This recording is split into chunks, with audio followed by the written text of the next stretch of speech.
Hello, guys. So this is a bonus video for today.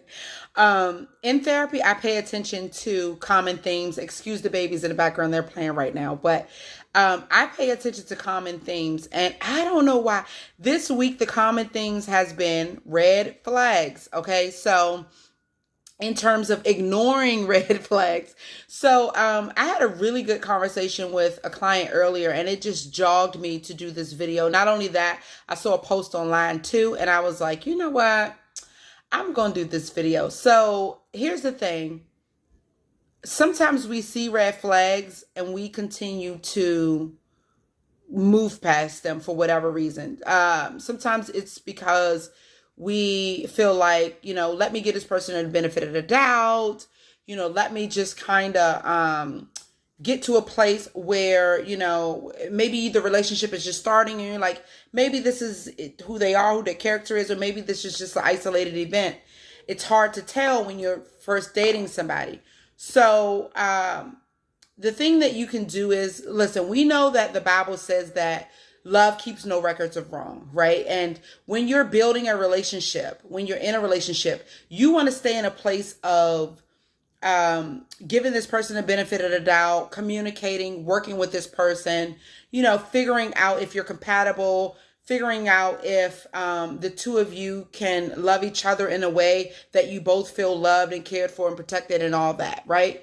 And so what you could do is you could set aside the red flags. And what I mean by that is that, let's say there was a situation that you felt, hurt or whatever. You use, the I feel statements. I felt this when you did this, and you just want to see how that person responds to that, because that's a feeling that you should not have to keep to yourself, and vice versa. They should be in a place where they're able to be honest and transparent with you. So let's say that there was a situation and you said to them, I felt, this when you did this, and I just want to figure out how we can move forward, in a way that is healthy for our relationship, and in a way that we both can compromise and maybe figure out some solution. Because here's the thing, if you love this person and they love you, you should be able to come to a compromise and a solution in a healthy, loving way, and let's say you did that. Let's say you went to them and you said, boo, this really hurt me, or honey, this really hurt me. How can we kind of, make this work and figure this out? You did the sandwich method, which I teach people in therapy. You gave the compliment, you gave the truth, you gave the compliment. And let's say they respond and say to you, they're receptive. Let's say they say, you know what, next time I can't text you if I don't talk to you for a couple days, because, it's my bad. I was sad about a situation that I was going through, and I just kind of like, left you hanging on a cliff. So I take responsibility for that, and I can communicate with you next time and just say, hey, going through some stuff, call you or text you in a couple days, right? Let's say that was their response. But let's say something else happened and they didn't do that thing that they said they would do. Let's say that's a pattern of behavior, right? That they are not doing what they say they're going to do. Or let's say that they didn't respond that way. Let's say that they were defensive and blaming and just downright gaslighting you, and this is not your experience, and this shouldn't be your experience, and whatever. Let's say they were doing that. These are things that you can jot down and set aside. Okay, so the red flags. I tell people it's not you keeping a record of wrong, but it's you keeping some sort of sanity in your head. Like, is this me? And then taking that to God, so writing these red flags down and saying, okay, I went to them and I talked to them about this, and this is the response I got. So, and going to God and saying, is this something I should be concerned about? Is this something I should be worried about? Because remember, you have to feel comfortable. You have to feel loved, cared for, and protected to move forward in this relationship. So you taking these things to God is not necessarily keeping a record of wrong, because remember, you're keeping a heart posture of love for this person still. You're keeping a heart posture for love. You're still going through the relationship. You're still working with them. You're still communicating with them and saying, hey, how can I serve you? Because it's two parts, right? It should be this healthy relationship where you give and they give, and it should be this compromise. So I just wanted to say, sometimes people ignore the red flags because they're trying to do the due diligence to the relationship, and that's fine. However, they shouldn't be ignored. These are things that you should be taking to God and saying, should I be concerned? Should I move forward? Should I marry this person? Should I stay with this person? What does this look like for me? What can I do to get better, to get stronger, to get wiser, to be more emotionally mature?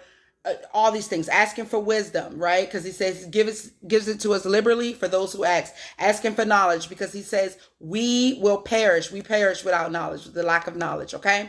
So, and then also asking for understanding, because he says in all you're getting, get understanding. So it's okay for you to take note of those things, but not use them as a weapon, or use them as, some sort of, if you feel like the list is too long of the red flags, then you probably should put a pause on the relationship. Because if you do not, you're gonna be bitter.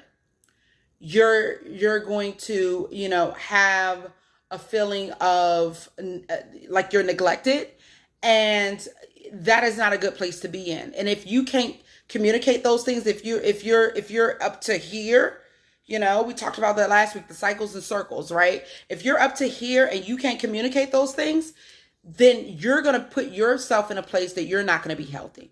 Okay. So, because guess what? You're left with this bag. You're left with this bag of stuff. And it's like, I don't know what to do with this bag. It's nothing I can do with this bag, because me trying to communicate that to this person, it has not been healthy, has not been, conducive. The environment is not conducive for a healthy relationship. That means that the person is either toxic, or they may have a break in communication, or they may have a break in their understanding. They may see things that aren't healthy in a healthy way. Or they're emotionally immature. They could be emotionally sterile. They could be selfish, because they can probably know and just not care. They can be selfish. So again, do not ignore the red flags, but also don't take them for such, weight that you aren't looking at the relationship in a healthy way. Go to God and say, is it me? Is it me? Is it past trauma? Or is this person really doing this? And he will show you. A lot of the times with the red flags, it'll show up again and again and again and again. And that's another video. This is why I'm doing the 4 types of people, because we're going to go through all of these things and how you can recognize these signs, and how you can know how to best move forward in a relationship with people that may be showing you a lot of red flags over and over and over and over again. And so then you'll know how to healthily move through those relationships, because there is a healthy way.